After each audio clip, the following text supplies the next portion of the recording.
मानक आशुलिपि अभ्यास number 41 ready start.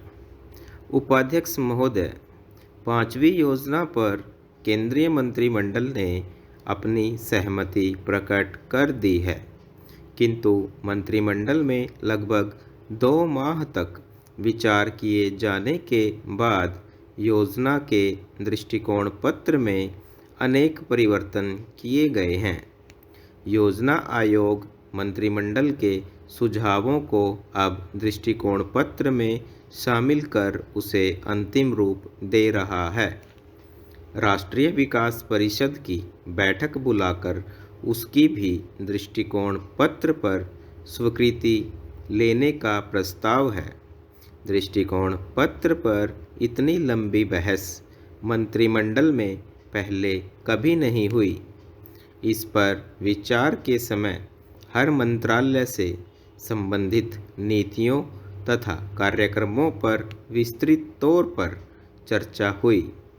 योजना आयोग ने अपने नोट में लगभग हर क्षेत्र में विकास में शिथिलता आ जाने तथा प्रगति धीमी पड़ जाने की चर्चा की थी।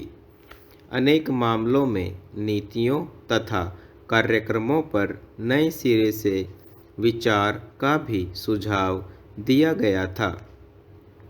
आयोग की इस राय से आर्थिक मंत्रालयों ने सहमति प्रकट नहीं की, बल्कि विदेश व्यापार मंत्री ने दृष्टिकोण पत्र में विदेश व्यापार के मामले में आयोग के विचारों को बदलने पर जोर दिया गया तथा इसके लिए उन्होंने अपनी ओर से कुछ मसौदा लिखकर भेजा। कच्चे माल की कमी, अंतर्राष्ट्रीय मुद्रा संकट हमारे उद्योगों को अंतर्राष्ट्रीय भाव पर कच्चा माल न मिलने तथा करों में अनेकता इत्यादि पर भी खुलकर विचार किया गया।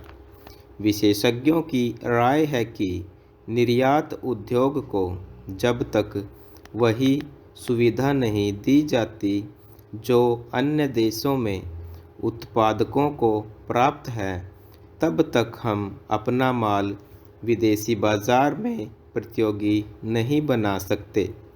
फिर निर्यात कैसे बढ़ेगा? लाइसेंस नीति तथा राष्ट्रीयकरण और ऋणों को शेयर में बदलने संबंधी सरकारी घोषणाओं के कारण औद्योगिक विकास की गति रुक गई है। नई पूंजी का विनियोजन अधिक नहीं हो पा रहा है। उद्योगों का विस्तार भी रुका पड़ा है, बल्कि कच्चा माल न मिलने तथा हड़ताल आदि के कारण अनेक कल कारखाने बंद हो गए हैं अथवा पूरी क्षमता से उसमें उत्पादन नहीं हो पा रहा है। इससे औद्योगिक क्षेत्र में विकास अवरुद्ध हो गया है। योजना आयोग ने इस स्थिति पर चिंता व्यक्त की है, लेकिन चिंता करने से ही काम नहीं चलेगा। इसके लिए सरकार को चाहिए कि वे ऐसे कदम उठाएं जिससे देश में अधिक से अधिक औद्योगिक विकास को बढ़ावा मिले, नए कल कारखाने खुलें तथा उद्योगों को कच्चे माल, बिजली, पानी इत्यादि की कोई भी कमी महसूस ना हो।